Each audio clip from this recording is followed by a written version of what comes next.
ఒక లేఖనాన్ని చూపిస్తాను, మీరు చూడండి. ఈ విషయమై కీర్తన గ్రంథము 118 కీర్తన.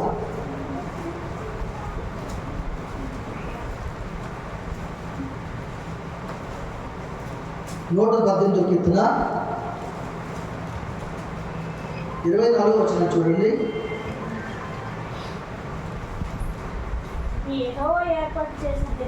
ఇది యెహోవా ఏర్పాటు చేసిన దినము, దీని యందు మనం ఉత్సహించి సంతోషించదు. చాలండి.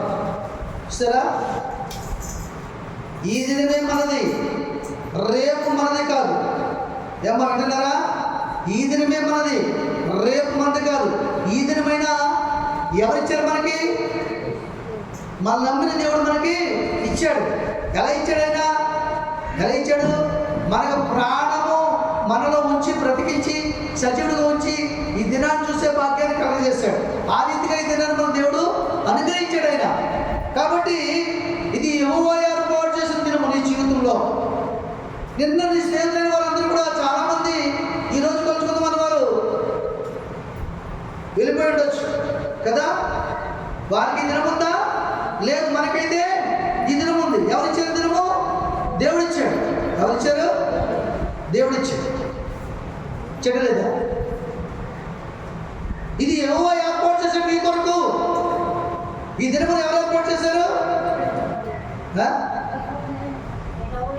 యెహోవా ఏర్పాటు. ఈ సన్నిధి ఎవరు ఏర్పాటు చేశారు? దేవుడు ఏర్పాటు చేశారు. అవునా? మనందరం ఏకం కూడా ఈ నామాన్ని మహిమపరుస్తుంది. మరి ఇప్పుడు చెప్పండి, ఇది యెహోవా ఏర్పాటు చేసిన దినమా కదా మన బ్రతుకులో? యెహోవా ఏర్పాటు చేశారు కదా. దీని ఏం చేయాలి మనం? ఈ దినములు ఏం చేయాలి మనం? ఆయనే ఉత్సహించాలి, సంతోషించాలి, ఆనందించాలి. ఆనందం ఉన్న వాళ్ళు స్వాతంత్రం చెప్పండి.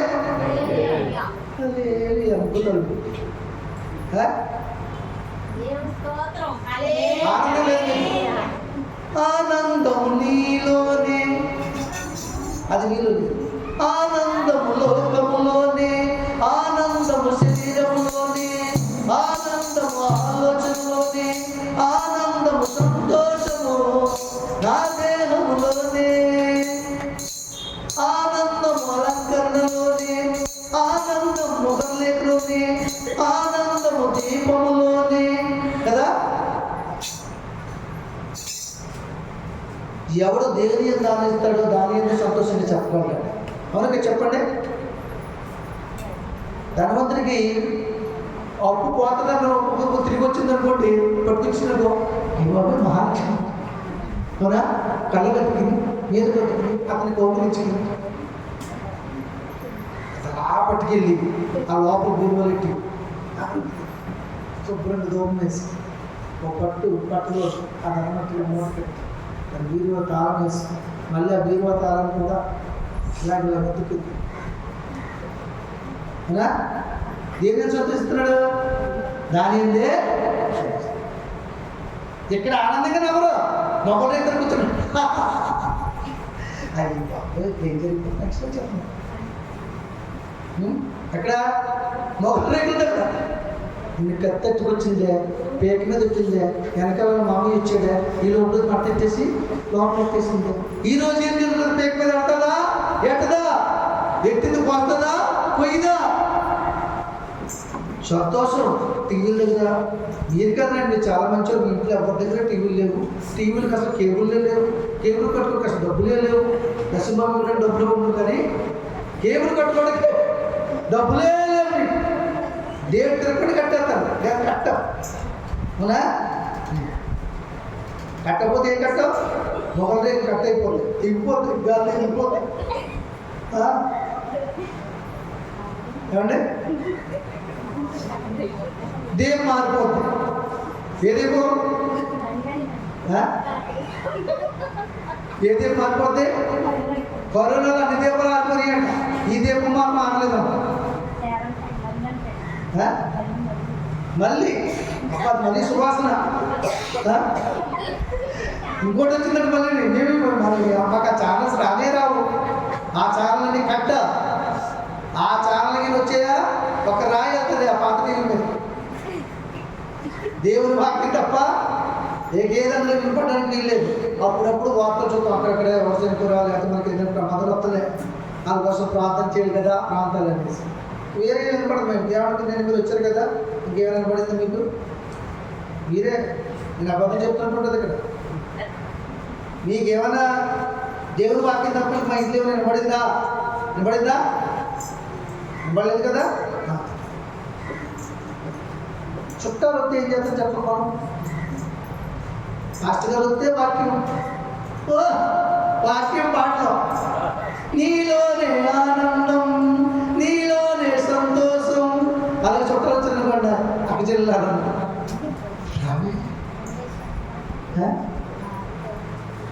పవన్ కళ్యాణ్ సినిమా కొత్త ఇల్లు మరి ఎవరైతే తెలియడం బాబు ఆ సినిమా డైలాగ్. ఏమ్మా మాధవి ఇప్పుడు ఏమవుతుంది రేసింగ్లో తక్కువ ఆన్ చేస్తాం అంతే. ఆన్ చేసి వెంటనే మంచి పాటలు, మంచి సాంగ్స్, వెంటనే చల్లగా తాగుతూ వినడానికి కూల్ డ్రింక్స్ టేబుల్ మీద కేక్స్. పాస్టర్ వచ్చి పాలు అయిపోయాడు బాబు తీయడు. పాస్టర్ గారు వచ్చినట్టు ఏం చెప్తారు? ఈ పాలు అయిపోయాడు బాబు తీయబెట్టిద్దును ఏమవుద్దమ్మా నేనా ఏం చేద్దరైనా ఏమిటోడికి ఏదో ఒక అదృష్టం అన్నట్టుగా పర్లేదమ్మా కొంచెం మంచిగా తాగని వెళ్ళిపోతుంది. ఏం చేస్తారు పాపం? ఏమండి స్తోత్రం. చుట్టం వచ్చారనుకోండి, ఎక్కడెక్కడ లేని అన్ని మూలని అన్ని కూడా తీసుకొచ్చేసి శుభ్రం తుడిచేసి ట్రైన్లో యాపిల్ పళ్ళు కోసి తొక్క లేకుండా మళ్ళీ తొక్క చెప్పేసి అది మళ్ళీ నొప్పి పెడుతుంది. జాంగీర్లు, కాజాలు, లడ్డూలు, కేకులు అన్నీ తెచ్చిపెట్టారు. పాస్టర్ గారు వచ్చారనుకోండి, పళ్ళు వచ్చింది ఇప్పుడు వచ్చింది పాస్టర్ గారు నువ్వు ఇలా ఉంటావు అనుకోలేదమ్మా పొలం నేను ఏదో చెప్పి ప్రార్థన చేసేవాడు చేసే వెళ్ళిపోండి. దేవుడు వస్తుంది. మీరు కాదు, మీరు చాలా మంచోడు. అసలు మీరు దగ్గర రావడానికి మీరు కట్టినవారు అప్పుడు అదే వందనాలు కూడా చెప్పరు. కొంతమంది వచ్చేటప్పుడు వందనాలు కూడా చెప్పరు. గేదె దుడ్డుకి వెళ్ళినట్టు, గాడిద దుడ్డుకి వెళ్ళినట్టు. ఈ సంఘం ఏంటిది? పరిశుద్ధుడైన జీవం కలిగిన దేవుని సంఘం. దేవుని కలిగిన దేవుడు సేవకులు ముఖంగా మాట్లాడతాడు. ఆయన ఇవన్నీ నమ్మాలి. వినడం రావడం గొప్ప కాదు, ఆ క్రమాన్ని పాటించాలి.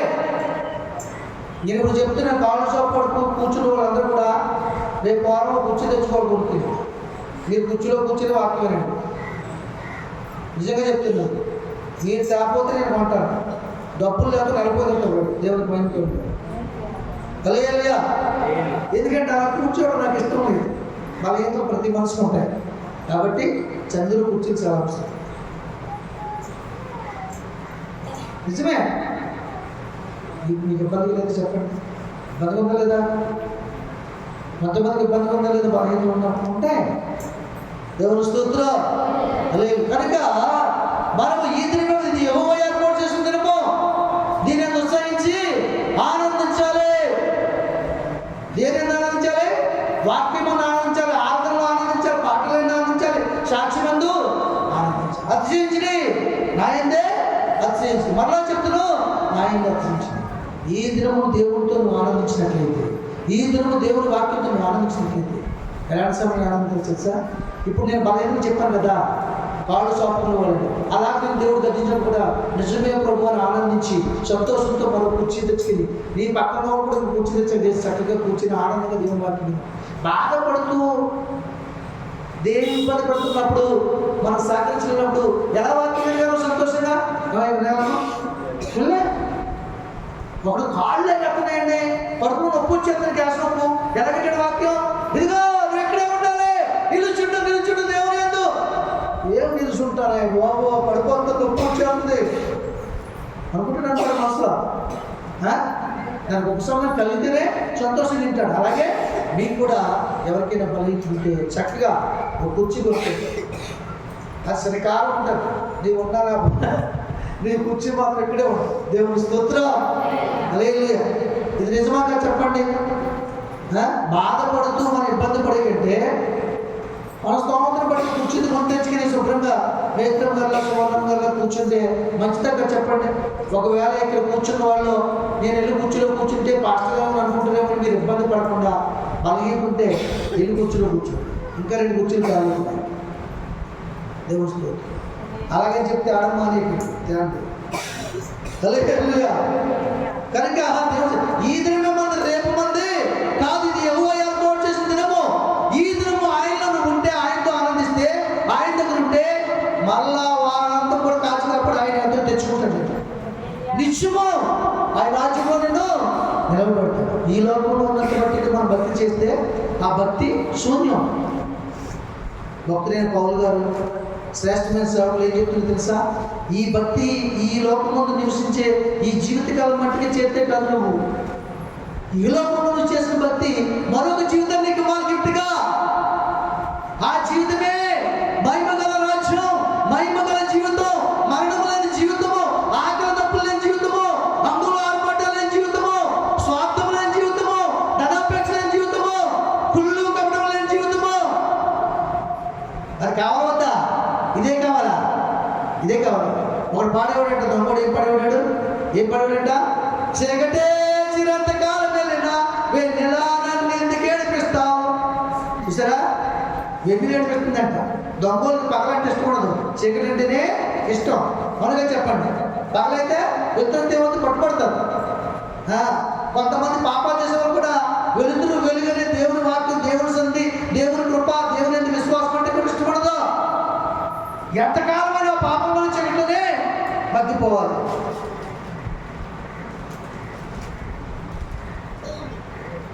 ఎంతకాలమైనా సరే అదే జీవితం. ఆఖరి పట్టబడి అరెస్ట్ అయ్యి జైలుకి వెళ్ళిపోవాలి. హత్యలు చేసిన గురి శిక్ష, దొంగతనాలు చేసిన యావజ్జీవ శిక్ష. అక్కడ దోమలు, విపరీతమైనటువంటి మలినంతో ఉన్నటువంటి పరిస్థితులు, దుర్వాసన. ఎందుకు ఈ జీవితము అని అక్కడ అనిపిస్తుంది. ఇక మందు ఉందంటే ఎందుకు ఈ జీవితం అని కూడా వీలు ఉంటుంది. అక్కడ బయటికి రావడానికి వీలు ఉంటుంది. అగ్ని ఆనంద ప్రభు సాగుతుంది. కాబట్టి ఈ దినమే మనకి దేవుడు ఏర్పాటు చేశాడు. నిజంగా దేవుడికి ఈ దినం మనకి ఇవ్వకపోతే మనం ఏర్పాట్లు ఉంటామా? ఇక్కడ ఉంటామా? ఇందులో ఎవరికైనా సరే ఈరోజు సంఘం చిన్న ప్రార్థన చేసి ఆ కార్యక్రమం చేపట్టడం చూస్తాం.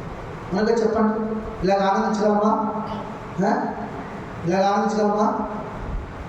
అక్కడేంటి పరిస్థితి? ఈ ఆరాధన ఇలాగ ఆనందం ఉంటుంది కదా, అక్కడే ఉంటుంది పరిస్థితి చెప్పండి.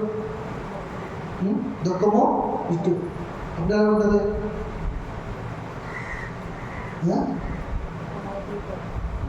పరలోకము నా దేశము మాయలోకమేగా యాత్రికులము. అప్పుడు తెలుస్తుంది నీకు యాత్రికులు అని. నువ్వు యాత్రికులు అంటే నువ్వు బస్సు వెళ్ళిపోతుంది. దానికి బ్రేకులు లేవు, డ్రైవర్లు లేవు. సరే, బ్రేకులు లేకుండా బండి ఆగదు, డ్రైవర్ ఉండి బ్రేకులు లేకుండా బండి ఆగదు, బ్రేకులు ఉండి డ్రైవర్ లేకుండా బండి ఆగదు. అలాగే చెప్పండి. ఈ లోపల ఏమైపోద్ది? నీ బస్స వెళ్ళిపోద్ది. అందుకనే ఈ బస్సులో, బస్సు అంటే ఏంటి? ఎర్ర బస్సా, పచ్చ బస్సా? ఏమండి, బస్సు అంటే మనకు కనబడి గవర్నమెంట్ బస్సా? బస్సు అంటే ఏంటి అనుకుంది? యాత్ర.